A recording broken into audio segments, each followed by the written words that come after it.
Good morning all of you. So in the last period we can take the condition for study in terms of pattern. पाठीमागच्या काही period मध्ये आपण condition for study in terms of pattern घेत होतो. Who have told me what is the condition for study in terms of pattern? The condition for study in terms of pattern simple we called CM बना के, आठवते का? CM बना के party बनाएंगे. CM बना के party बनाएंगे. आपण घेतलं ना आपण. म्हणजे काय लक्षात? C म्हणजे कोण? Coherent. The two solutions must be coherent. आठवते का? S1 S2 coherent. Two solutions must be monochromatic. म्हणजे वेवलेंथ सेम पाहिजे. Two solutions must be equally brightness. म्हणजे काय पाहिजे? एम्प्लिट्यूड सेम पाहिजे. Two solutions must be narrow. दोन्ही सोर्स स्मॉलर पाहिजे. Two solutions must be close to each other. हे दोन्ही सोर्स S1 S2 जवळ जवळ पाहिजे. And two solutions must be same state of polarization. Same state of polarization. हे दोन्ही source लक्षात ठेवा एकाच प्रतलामध्ये पाहिजे. एकाच प्रतलामध्ये पाहिजे किंवा एकाच फेज मध्ये पाहिजे असं आपण सर्वांनी सांगितलं होतं. बरोबर. पण यातली मेन जी कंडिशन आहे the two sources must be coherent. To sources must be coherent. This is the main condition. कारण ते सोर्स जर कोहेरंट असतील तर मोनोक्रोमॅटिक असणार का असणार? इक्वली ब्राइटनेस करता येते. नॅरो असेल सेम स्टेट ऑफ पोलरायझेशन असणार. पण ह्याची मेन कंडिशन आहे two sources must be coherent. But I can ask you how to produce the coherent. Coherent कसं तयार हे बघायला पाहिजे आपला. आणि कोहेरंट कसं तयार करायचं हे बघणं, कोहेरंट कसं तयार करायचं हे बघणं म्हणजे काय सांगा बघू. Methods for obtaining the coherent sources. Methods for obtaining the coherent sources. याच्यावर तुम्हाला एक प्रश्न विचारतील, साधा एक मार्काचा प्रश्न विचारतील. ऐका, व्हॉट आर द मेथड्स किंवा which are the methods produce the coherent sources. Coherent source तयार करायला साध्या कोणत्या मेथड आहेत? कुठल्या दोन मेथड्स आहेत? त्यातली पहिली मेथड आहे लक्षात लायलॉर्ड्स मिरर. पहिली मेथड कुठे सांगा? लायलॉर्ड्स मेथड. आणि सेकंड मेथड आहे तो बायप्रिझम मेथड. फ्रेनेल्स बायप्रिझम म्हणायचं. काय माहिती सांगा बघू? फ्रेनेल्स बायप्रिझम मेथड. मग इन लायलॉर्ड्स मेथड मध्ये काय घ्यायचं आपला? आता आपला काय बघते पाहिजे आपला? How to produce the two coherent sources. दोन कोहेरंट सोर्स कसे तयार करायचे? दोन कोहेरंट सोर्स कसे तयार करायचे? हा किती मार्काचा क्वेश्चन आहे सांगा बघू? 2 मार्काचा असणार किंवा 1 मार्काचा तुम्हाला छोटा विचारतील. लक्षात आलं लक्षात. मग कोहेरंट सोर्स तयार करायला पहिली मेथड कुठे आहे सांगा? Method Lloyd's method, Lloyd's mirror. आणि सेकंड मेथड कुठे आहे सांगा बघू? Biprism method. In Lloyd method किंवा mirror, in Lloyd mirror we can take care real source. I can take care this is the mirror. हो का? आम्हाला काय सांगितलं की आपण मिरर घेतला. हा कोणाला सांगा? मिरर लिहूया आपण. मिरर आहे बरोबर आहे.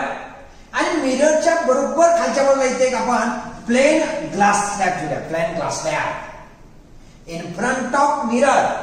या मिररच्या बरोबर पुढच्या साईडला इथं काय? I can take one glass slab on द्या. First this is the mirror. असं काय पूर्ण मिरर आहे आणि त्या अशीच ग्लास प्लेट आहे. आणि at the time I can take one real source. एक बल्ब घेतलाय, रियल सोर्स घेतलाय. काय सांगा बघू? रियल सोर्स घेतलाय.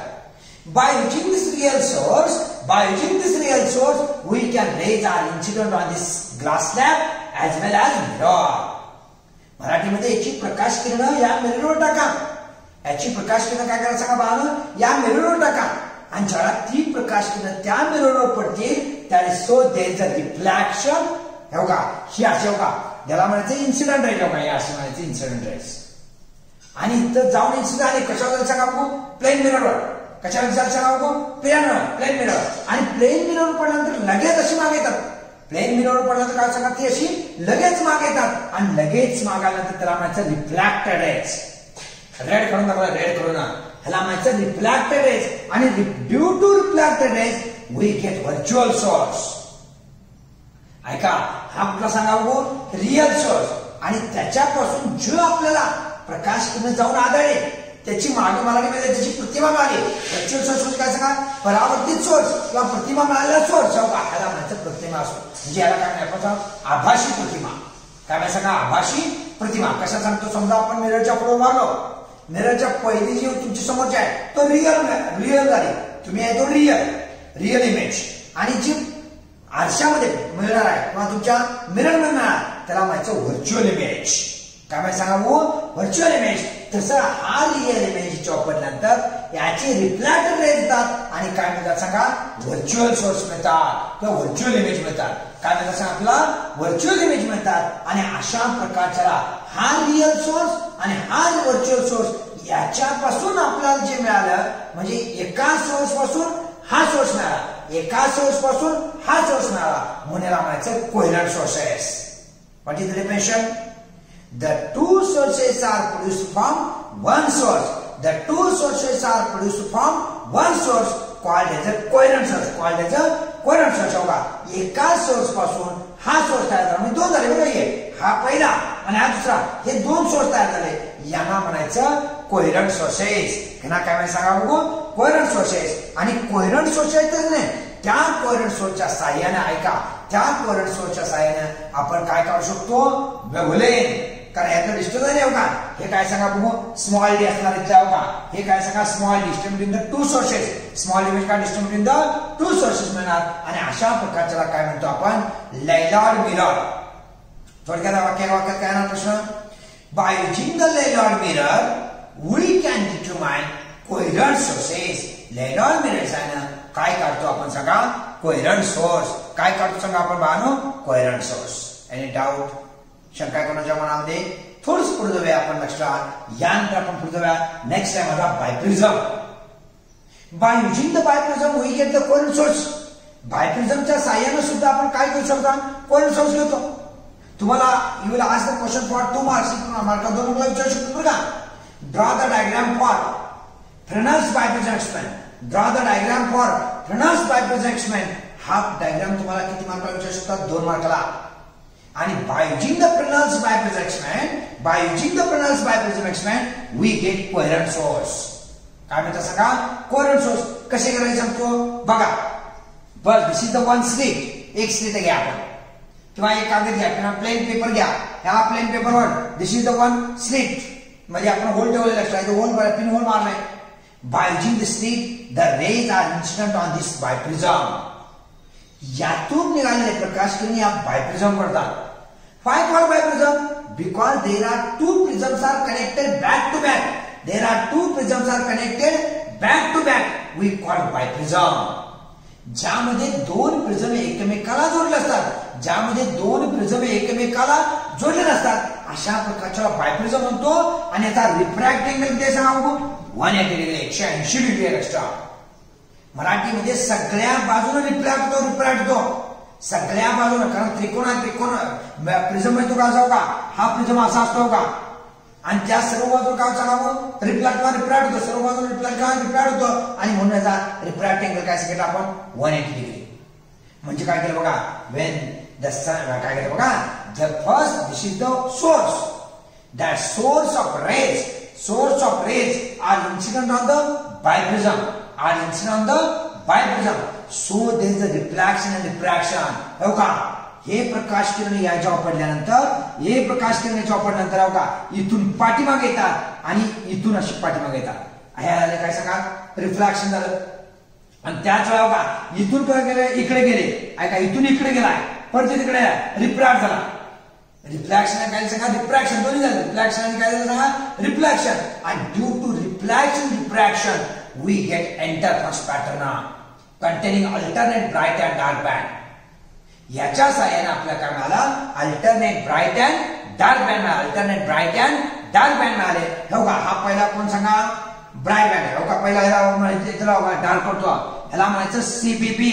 सीबीबी म्हणजे काय माहिती तुम्हाला central bright band. Central bright बँडच्या पुढे काय होणार dark bright dark bright dark bright अशा प्रकारचा इंटरफरन्स पॅटर्न मिळाला. तो कशासाठी मिळाला bye using the coherent sources. इथे काय सांगा बघा इथे बघा when sunlight or monochromatic source of light is incident on the bioprism, so there is a reflection and diffraction. हे बघा काही प्रकाश किरण आत गेले आणि काही प्रकाश किरण पाठीमागे आले आणि पाठीमागे आल्यानंतर इथे बघा S1 S2 are the two coherent sources. हे बघा ही दोन कोहेरंट सोर्स मिळाले. Due to reflection. इथे कसं व्हर्च्युअल इमेज आलं नाही सर, रिफ्लॅक्शन झाल्यामुळे ऐका, रिफ्लॅक्शन झाल्यामुळे काय झालं सांगा बघू, पाठीमाग, आणि पाठीमाग आल्यामुळे बघा ह्या S1:2 ला काय म्हणतात सांगा बघू, व्हर्च्युअल इमेजेस. आणि या दोघांच्या मध्ये डिस्टन्स किती आहे सांगा बघू, स्मॉल डी. या दोघांच्या मध्ये डिस्टन्स किती आहे सांगा बघू, स्मॉल डी.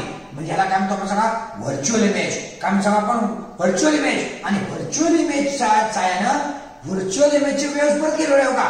व्हर्च्युअल इमेजच्या वेव्हज काय सांगा अशा इकडे गेल्या, आणि काय झालं सांगा, रिफ्लॅक्शन काय झालं, रिफ्रॅक्शन. रिफ्लॅक्शन काय सांगा, रिफ्रॅक्शन.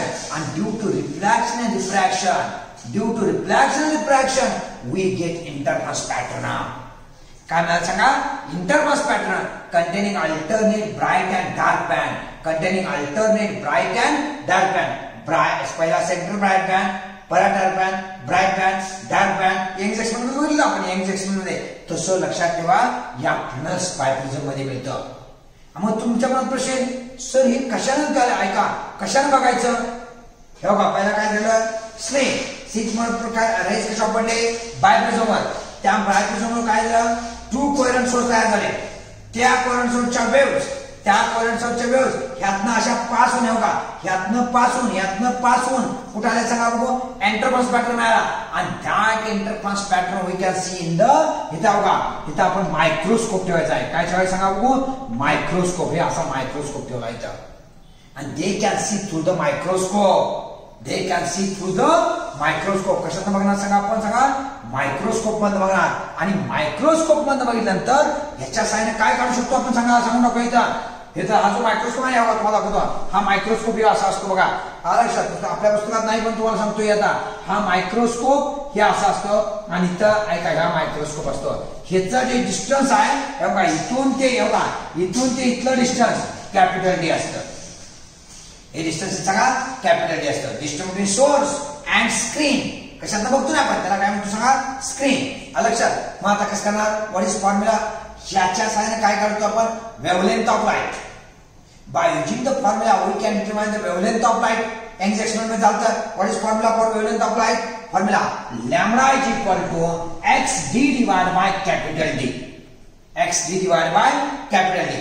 एक्स म्हणजे कोणता माहिती का, एक्स म्हणजे बघा डिस्टन्स बिटवीन 2 ब्राईट बँड आहे बघा, ह्या दोघांतलं अंतर एक्स. किंवा या दोघांतलं अंतर आहे बघा, या दोघांतलं अंतर, ह्या दोघांतलं अंतर कोण सांगा, x. The successive distance between the 2 bright band or 2 dark band, 2 bright band or 2 dark band. क्या दोघांचं अंतर म्हणजे कोण आहे सगळा, बँडविड्थ. पुढे small d is the distance between the 2 sources. Small d is the distance between the 2 sources. आणि capital d is the distance between source and screen. Capital d is the distance between source and screen. ह्या दोघांचं अंतर किती सांगा, capital d. They can directly calculate. हे काय करू शकतो आपण, डायरेक्टली काढू शकतो. म्हणून by using this formula we can determine the wavelength of light. काय करू शकतो आपण, वेव्हलेंथ ऑफ लाईट काढू शकतो. Any doubt. आता जे आपण डिस्कस केलं ते सगळं कशाचं डिस्कस केलं सांगा बाळांनो, इंटरफरन्स मधला. आता इंटरफरन्स मध्ये काय काय घेतलं सुरुवातीला आठवतं आपण, तेव्हा पाठीमागे 2 मिनिटांमध्ये घेतो. पहिल्यांदा आपण इंटरफरन्सचे डेफिनेशन लागणार आहे, कारण परत ह्या पॉइंट संपला की मी तुम्हाला diffraction, difference between the interference and diffraction, difference between interference and diffraction हा क्वेश्चन मला 100% घ्यायचा आपला. मग त्यामध्ये लागणार आहे पहिला definition, the phenomenon of addition or cancellation. The phenomenon of addition or cancellation due to superposition of light, due to superposition of light is called the interference. मग आता परत पुढे काय, डिफ्रॅक्शन आहे. इंटरफरन्स मध्ये ब्राईट बँड काय मिळतं, dark band. बघा ब्राईट बँड, डार्क बँड मिळतं. तसं तिथं काय मिळतं बघायचं आपल्याला. आलं लक्षात. त्यानंतर condition for study interference pattern CM बना के घेतलं. परत condition for constructive interference, destructive interference म्हटलं. पाथ डिफरन्स बरोबर n लॅम्बडा. जर if the point is bright, path difference बरोबर n lambda. If the point is dark, काही path difference is equal to n minus 1/2 multiplied by lambda. n minus 1/2 multiplied by lambda घेतला. Okay, तोही आपण घेतला असता. त्यानंतर आपण काय घेतलं, यंग्स एक्सपेरिमेंट घेतला. यंग्स एक्सपेरिमेंट मध्ये 2 सोर्सेस आणि आपण कशी मॉडिफिकेशन घेतलं, इम्पॉर्टन्स सांगितलं. त्यानंतर काल आपण अनालिटिकल मेथड्स आहे ना, पाथ डिफरन्स काढला. पाथ डिफरन्स वर if the point is bright और if the point is dark या संदर्भात आपण चर्चा केली. त्यानंतर आपला how to produce the coherent source कसे काढायचे, कुठल्या मेथडने काढायचे हेही तुम्हाला मी लेलॉर्ड्स मिरर आणि कुठला सांगा फ्रेनेल्स बायप्रिझम. आणि by using the Fresnel's biprism we can determine wavelength of light lambda is equal to x d divide by d. या फॉर्म्युला आपण वेवलेंथ ऑफ लाईट काढू शकतो. हेही तुमच्या समोर मांडलं. त्याच्या अगोदर रिझल्टंट इंटेन्सिटीचं एक इक्वेशन घेतलं. What is formula for resultant intensity काय घेतलं आपण आठवते का बघा. The formula for resultant intensity I is equal to I0 4I0 cos square phi by 2. हेही इक्वेशन तुम्हाला रिझल्ट इंटेन्सिटी काढायसाठी तुम्हाला शिकवलं होतं लक्षात. हे सगळं आपल्यासाठी काय सांगा बाळांनो महत्वाचं आहे. हे सगळं काळजीपूर्वक करायचं. सगळा अभ्यास व्यवस्थित करा. तुम्हाला मी सांगितलंय आपलं जरी कॉलेज बंद असलं तर कॉलेजचं टीचिंग मात्र चालू आहे. तुम्ही टीचिंगचा फायदा करायचा का तोटा करायचा हे तुम्ही ठरवायचं आहे. That's all. आपण इथं थांबूया. आता काय करायचं आहे पुढच्या टॉपिक मध्ये पॉइंट मध्ये आपण डिफ्रॅक्शन म्हणजे काय, डिफ्रॅक्शनचे टाइप्स काय असतात हे आपण काय करणार आहे डिस्कस करणार आहे. So in the next video और नेक्स्ट पिरियड मध्ये आपण व्हॉट इज डिफ्रॅक्शन म्हणजे काय आपण बघूया.